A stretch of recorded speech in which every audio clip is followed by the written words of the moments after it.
Hi, willkommen zurück bei einer neuen Let's Play-Serie von uns. Wir spielen ab heute Firewatch. In Firewatch geht es eigentlich darum, dass wir einen Mann namens Henry spielen, der aus seinem Leben ausbricht und den es in die Wildnis verschlägt als, wie hieß das, Brandwächter Ja. in Wyoming. Und wir haben wohl Kontakt zu unserer Supervisorin, Delilah, über ein Handfunkgerät. Aber das ist eigentlich. Wissen wir sonst noch was? Nicht sehr viel. Wir müssen Eigentlich auf Rauch Ausschau halten und einfach unsere Tätigkeiten als Brandwächter wahrnehmen und für Sicherheit sorgen. Genau. Und dann fangen wir doch einfach mal. Ich finde es so schön, dass man schon im Startscreen Ja, rumgucken kann. Das finde ich großartig. nicht viel, aber etwas. Dann starten wir doch einfach sofort.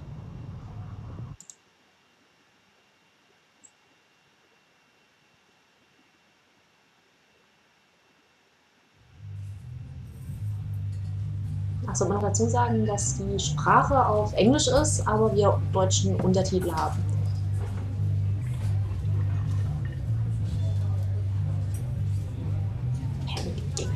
Panic Inc. Müssen wir Panik haben? Ich glaube nicht. Ich glaube, Henry ist ganz cool. Ich glaube, der hat auch alles im Griff. Boulder, Colorado, 1975. Du siehst Julia. Wer ist Julia? Wer ist wohl ja? Ist Julia hübsch? Ah, wir müssen draufklicken. Sie ist ungefähr in deinem Alter, Ende 20, und unterhält sich mit gut gekleideten Professoren und Studenten von der University of Colorado Boulder. Du, Henry, bist mit deinen Kumpels eintrinken. Wir gehen zu ihr. Du bist betrunken. Also, was ist dein Hauptfach oder du siehst gut aus? Smalltalk, oder? Meinst du? Ich weiß ja nicht, wie wir aussehen. Ich will mich aber hingehen zu ihr und dann so voll die Plumpe anmachen. Okay. Was ist dein Hauptfach? Du lallst und riechst nach Bier. Du lächelst unbeholfen. Evolutionsbiologie, antwortet sie. Und ich bin Dozentin. Cool. Und du? Fragt sie. Sie rümpft die Nase. Toxikologie? Ist das eine Frage? Warum als Frage? Machst du nicht, was wir machen? Machst du dich über mich lustig? Fragst du. Sie nickt. In der Sorge, dich gekränkt zu haben, fragt sie dich, ob ihr euch einen Cheeseburger teilen wollt. Wer teilt sich denn einen Cheeseburger? Eine Woche später seid ihr zusammen. Durch einen Cheeseburger. Wer teilt denn einen Cheeseburger? Die sind eh so winzig. Wir sind in einem Aufzug. Ah, schön. Wir können Sachen nehmen. Wir nehmen jetzt unseren Rucksack. Stockwerk auswählen oder? Ach, Nee, wir wir haben sind schon da. Gut. Da steht ein einziges Auto. Sollen wir jetzt umschauen? Gerne. Ich weiß ehrlich gesagt nicht, ob das jetzt so ist wie Virginia zum Beispiel, dass wir einfach einen vorgefertigten Weg haben oder ob wir hier freiere Entscheidungen haben, Sachen aufsammeln, unser Inventar füllen. Ich glaube, Virginia war in der Hinsicht schon einzigartig, hoffe ich. Okay, im Rucksack laden wir unseren Rucksack ein. Und der fliegt auch bestimmt nicht raus, wenn wir über holprige Straßen fahren. Ihr seid schon gut ein Jahr zusammen. Sie macht dich wahnsinnig. Es ist toll. Ach, schön. Die Julia und der Henry. Ihr zieht zusammen in eine Wohnung nahe der Universität mit Blick auf die Berge. Ihr trinkt Bier auf der Dachterrasse. Eigentlich trinkt ihr überall Bier. Das Leben ist wirklich schön. So wie es sein muss. Julia möchte einen Hund. Kann sie haben. Bin ich dabei? Da gibt es einen verwahrlosten kleinen Beagle. Julia verliebt sich sofort in ihn. Sie möchte ihn mit in den Unterricht nehmen. Es gibt auch einen bedrohlich wirkenden, aber sanftmütig blickenden Schäferhund. Wenn Julia diesen Hund ausführen würde, könnte ihr nichts zustoßen. Er ist ein imposantes Tier. Nehmen wir den Beagle oder nehmen wir den Schäferhund? Ich mag große Hunde. Aber Beagle sind toll. Ich mag nicht Hunde. Aber ein Beagle namens Bucket ist halt einfach. Aber Mayhem. Wenn du den rufst. Stell dir mal vor, du bist im Park mit dem Mayhem. Hund und rufst Bucket! Das ist doch besser als Mayhem. Ja, nur wenn man es blöd ausspricht. Aber du willst so unsere Freundin beschützen. Ja, stimmt. Wir nehmen den Schäferhund. Mayhem ist ein großartiger Hund. Er tollt gerne mit dir im Park herum und begleitet Julia beim Joggen. Er ist zu groß, um ihn in die Universität mitzunehmen, aber Julia liebt ihn dennoch. Mayhem ist ein Freund, ein Kind und ein Haustier in einem. 1979. Ihr unterhaltet euch auf der Dachterrasse. Das ist Sommer. Es ist 9:30 abends und die Betonwüste unter euch glüht immer noch. Was hältst du von Kindern? Fragt sie. Kinder? Die sind nicht sehr schlau oder zu irgendwas nütze. Ich meine, ob wir welche haben wollen. Ein paar kleine Dummköpfe. Das wäre schön, eines Tages wozu die Alte. Ja, beides ist so offen. Ich meine, weil das wäre schön, das klingt auch nicht so wie ja, sofort. Naja, das klingt positiver als ja, eines Tages. Wenn du ja Honig ums Maul schmieren willst, dann machst du es. Vielleicht wollen wir auch Kinder. Wir sind Henry, wir entscheiden, was er zu wir haben uns da was eingebrockt. Dann sollten wir verdammt. Dann sollten wir vielleicht heiraten. Ja, das fände ich gut. Antwortest du. Unsere Kinder werden schon verkorkst genug sein. Es kann nicht schaden, wenn ihre Eltern wenigstens verheiratet sind. Du findest sie vollkommen recht. Ja. Diese Entscheidungsfreiheit ist großartig. Können Sie den Mund raussuchen. Okay, wir sind jetzt hier in der Wildnis. Firewatch, ein Wanderweg. Do not forget to check in. Fireworks. Okay, hier gibt es Bären. Sehr gut. Wo ist unser Hund? Das ist ein Killerhund. Wir haben ihn, glaube ich, nicht dabei. Okay, aber es gibt einen Pfad, den wir wohl kennen. Und was wir da jetzt alleine machen?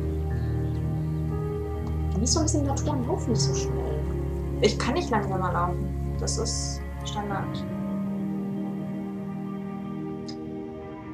1980, es ist Donnerstagabend und Julia hätte schon seit 4 Stunden zu Hause sein sollen. Sie ruft nicht an. Du machst dir Sorgen und wirst immer wütender. Sie kommt nach Hause, als du schon im Bett liegst. Ich dachte gerade schon, es wäre was passiert. Sie ist nicht wirklich betrunken, hatte aber offenbar einen schönen Abend. Ihr streitet euch, als sie ins Bett kommt. Du bist sauer und nervös. Ich bin der Ignorierer. Leider. Aber ich glaube ich normalerweise auch, aber da es ein Mann ist, vielleicht wird er sauer. Ich glaube, sauer zu werden ist der bessere Weg zu sagen, dass man sich sorgt. Ja. Zu ignorieren ist immer so dieses, nee, mir egal. Wir werden sauer. Du bezeichnest sie als rücksichtsloses Arschloch. Gut gemacht. Leck mich doch, brüllt sie. Stell dich nicht so an. Du bezeichnest sie als egoistisch. Sie weiß, dass du es ernst meinst. Es verletzt ihre Gefühle.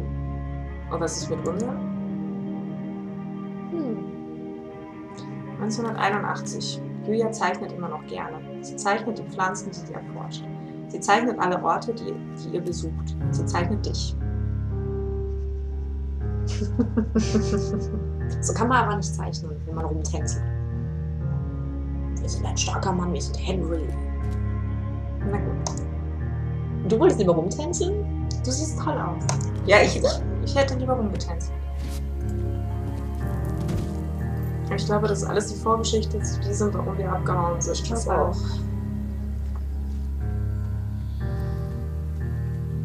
Ja, die Richtung können wir jetzt, glaube ich, eh nicht mehr bestimmen. Weil das ja alles schon die Vergangenheit ist. Ja. Wir machen einfach unsere eigene Geschichte. Was haben wir hier? Two Forks. So heißt der Wachturm. 13 Kilometer. So, dann halte ich mal ran. Ich bin dabei. Kannst du springen? Der Taste. Cool. Schöne Sonne. 1982. Am Sommerabend geht ihr gerne mit Mayhem spazieren. Verarsch meinen Hund nicht so. Der heißt jetzt einfach so. In der Stadt ist ein Festival. Es zieht Besucher von überall her an. Einer von ihnen versucht, euch mit einem Messer auszubauen. Das kam überraschend. Mayhem läuft weg. May, Ma, Ba. Verdammt, der Hund, schreit Julia. Sie ist aufgeregt. In Stresssituationen stottert sie schnell. Du stellst dich dem Angreifer entgegen.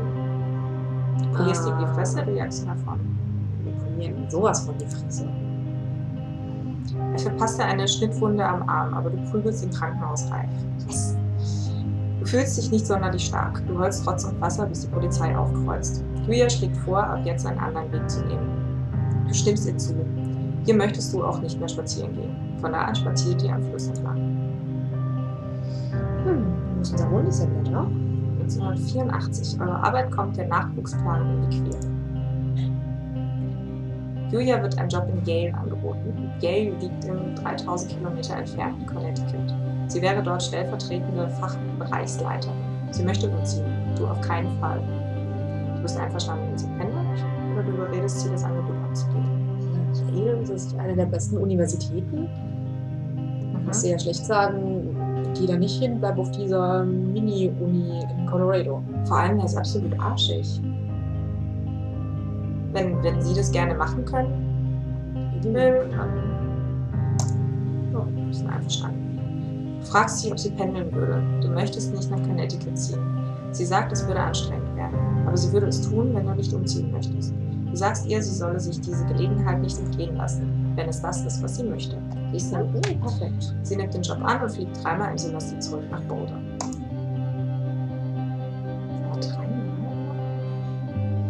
Das Wochenende wahrscheinlich.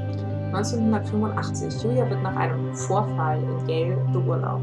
Sie ist ausgerastet, weil ein Kollege sich Bücher von ihr geliehen hatte, die sie für ihre Forschung benötigte. Sie konnte sich nicht mehr daran erinnern, dass sie ihm die Bücher 2 Tage vorher mit Freunden geliehen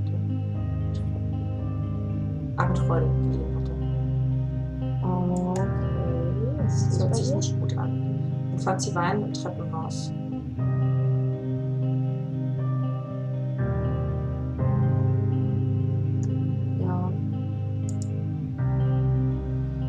Nach unzähligen Arztbesuchen und Tests stellt sich heraus, dass Julia unter Demenz im Frühstadium leidet. Sie ist 41.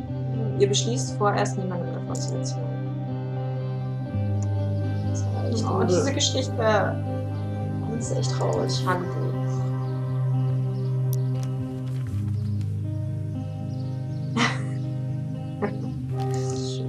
King Beef. Sehr schön.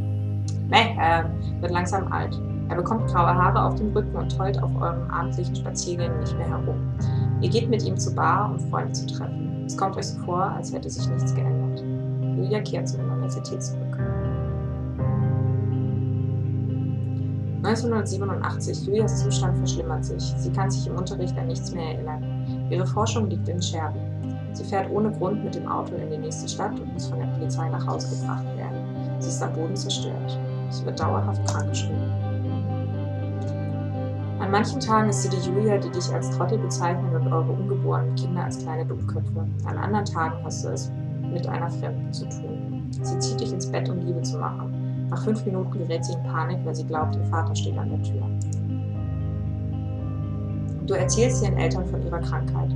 Ihre Eltern sind niedergeschmettert und fliegen schon bald regelmäßig aus Australien zu ihr. Eine Weile lang besuchen eure Freunde euch und bringen kleine Geschenke zur Aufheiterung mit. Der Zustand verschlimmert sich weiter. 1988. Du verbringst deine Tage damit, dich zu Hause um Julia zu kümmern. Du zählst die Sekunden zwischen den 2 wöchentlichen Besuchen von Julias Pfleger Daniel. Er meint, Julia sollte woanders wohnen, damit sie rund um die Uhr betreut werden kann. In einem Heim. Der Gedanke beschäftigt dich über die nächsten paar Monate. Du beschließt, dass sie in einer Betreuungseinrichtung besser aufgehoben ist. Du bist fest entschlossen, dich selbst um sie zu kümmern. Das ist echt nicht leicht. Also eine Rundumbetreuung, das ist nicht nur physischer Stress, sondern auch psychisch. Ich weiß nicht, wir müssen ja auch irgendwie Geld verdienen. Ich meine, wir werden ja dann eine Arbeit haben. Manche müssen wir auch aufgeben. Ja. Wohin bezahlst du das dann alles?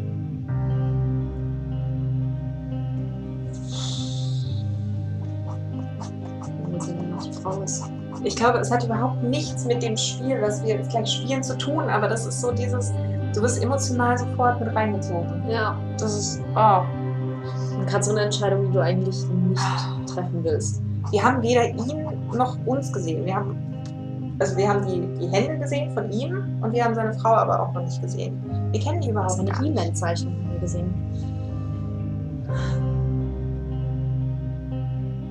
Sag du.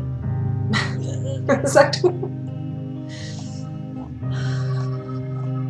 Betreuung, Einrichtung. Man kann nicht rund um die Uhr auf eine Person aufpassen, bevor irgendwas passiert zu Hause, will ich da nicht schuld sein. Wenn das die Geschichte jetzt negativ beeinflusst hat. Sehen wir.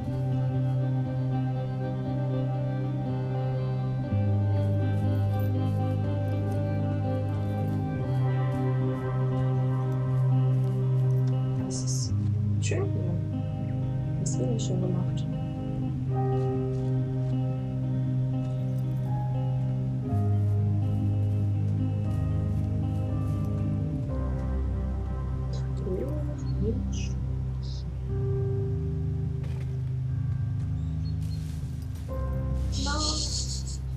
Das sieht nicht schön aus.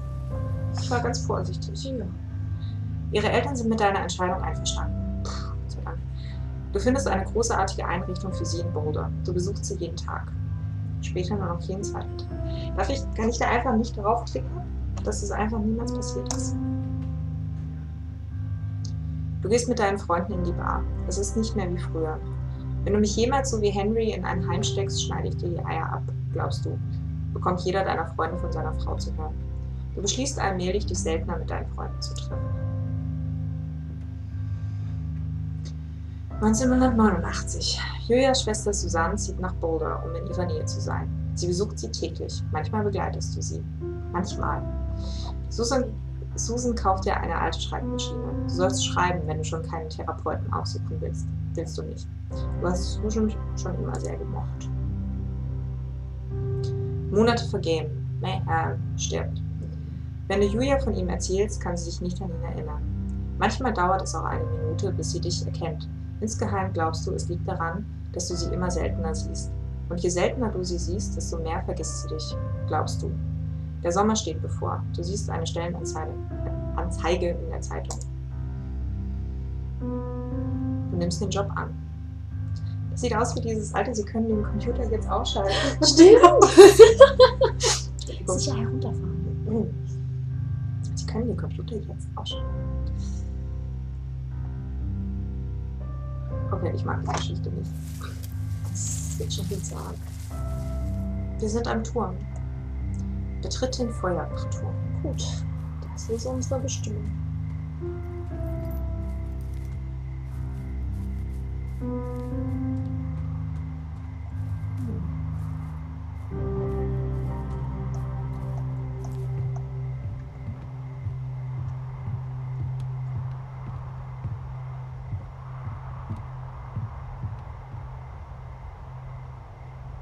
Da ist noch was drüben.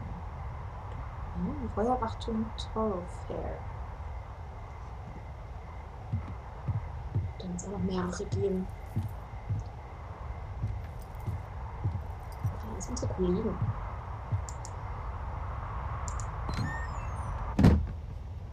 Schalte den Strom an. So, schalte den Strom ein. Dann stelle ich ihn auf diesen riesengroßen rot leuchtenden Knopf. Ah, hier. Das war so einfach. Hello, Two Forks Tower.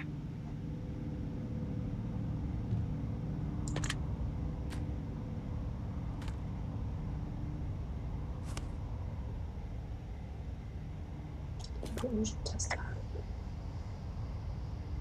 Und jetzt kannst du einen Dialog auswählen. Durch das Rad, die Mausrad. Ah. Hello? Oh, Whoever this is? kompliziert. It's Henry, right? Yeah. I'm Delilah. Yeah, that's what the guy said on the phone. So, what's wrong with you? Excuse me? People take this job to get away from something. So, what's wrong? What's wrong with you? That's a great idea. Go ahead. Look, I just hiked for 2 days, so I don't really follow whatever it is you're doing right now. You take a stab at what's wrong with me. Fine, then can I sleep forever? Sure, buddy. Okay, now go ahead.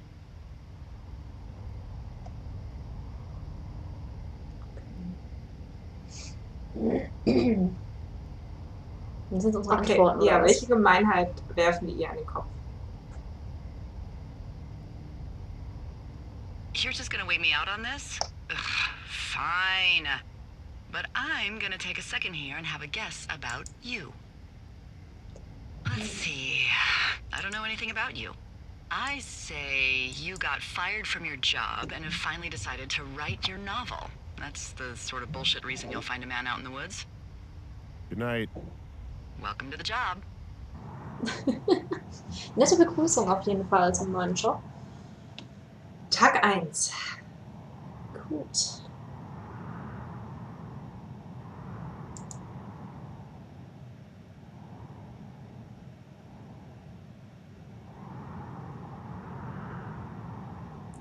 Ich bin irgendwie noch so zwiegespalten, weil der Anfang war jetzt irgendwie so deprimierend, die Geschichte mit seiner Frau. Aber das kleine Gespräch jetzt mit unserer Supervisorin war irgendwie schon wieder so humorvoll. Und wir waren zu langsam. Ja. Good morning, Henry. Well, I guess good afternoon. You probably slept like a rock. Anyway, there's still a few hours of daylight to get some work in. I can see you at your desk, so call me when you're ready. Hey, sorry. Guess I slept in. You got a relaxing, what, 14 hours of sleep? Whew. Yeah, Jesus. I Wow. guess it's what, 6? 6:45. Whoops.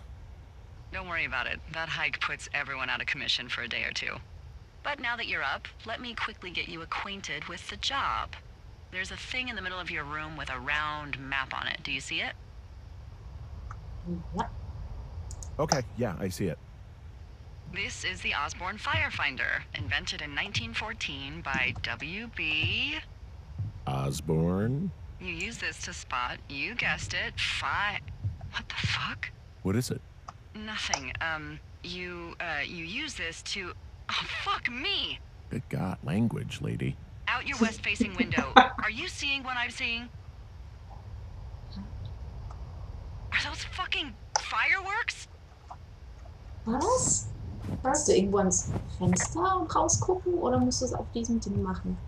Warum hast du einen Kompass in der Hand? I Ich need weiß, you sie to hat mir confirm. gesagt- Do you see them? Nein, ich sehe gar nichts. Du bist doch viel zu schnell. Oder musst du hier drauf schauen? Seriously, are you seeing this? Kannst du was daran anschauen?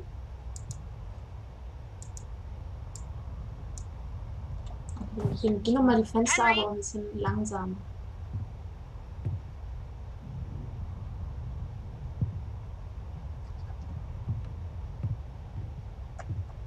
Hm. Kannst du ja antworten? Ich habe nicht mehr die Möglichkeit. Hä? Ich sehe überhaupt nichts.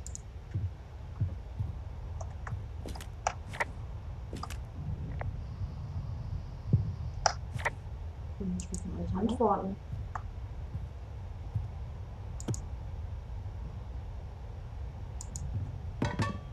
Hast du jetzt einfach alles an?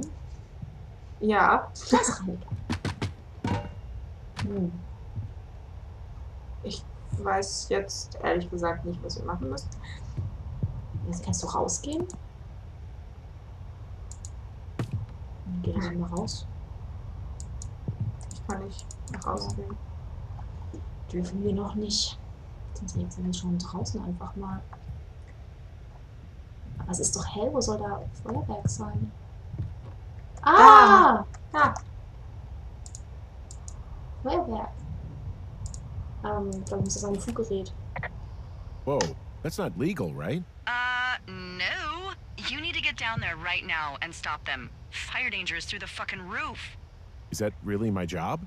Your job is whatever I say it is. Look, the closest ranger is like 2 days away. Go down there and set him straight. Antworten. Like, kick the shit out of him, sort of straight? No. Jesus, no. What? I'm not a cop. It's not like I've got a rule book over here. Just make sure they don't do it again. Take their shit. All right, fine. Don't feed anyone a knuckle sandwich. Knuckle I need a road to sandwich. get down the shale between you and the lake, if I remember right. There should be one in the supply box on the way. The code is 1234. It's actually that for all of them. Ja. Du kannst antworten. Antworten. Secure. Shut up. Sie jetzt noch So antworten? gut. Nein.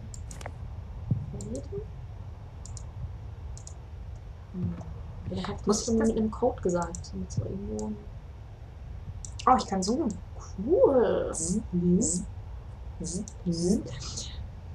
Aber ich würde sagen, wir kümmern uns um das Seil und darum, die Feuerwerk-Halunken zu stoppen in der nächsten Episode. Genau. Und dann schauen wir mal, wie sich das hier entwickelt. Ich bin bisher wirklich begeistert. Ich mag's. Das auf jeden Fall. Das ist auch eine ganz andere Erfahrung als jetzt Virginia zuvor, wo man emotional irgendwie nicht so sofort eingebunden war. Mal sehen, was die nächste Folge bringt. Genau. Wir sehen uns dann.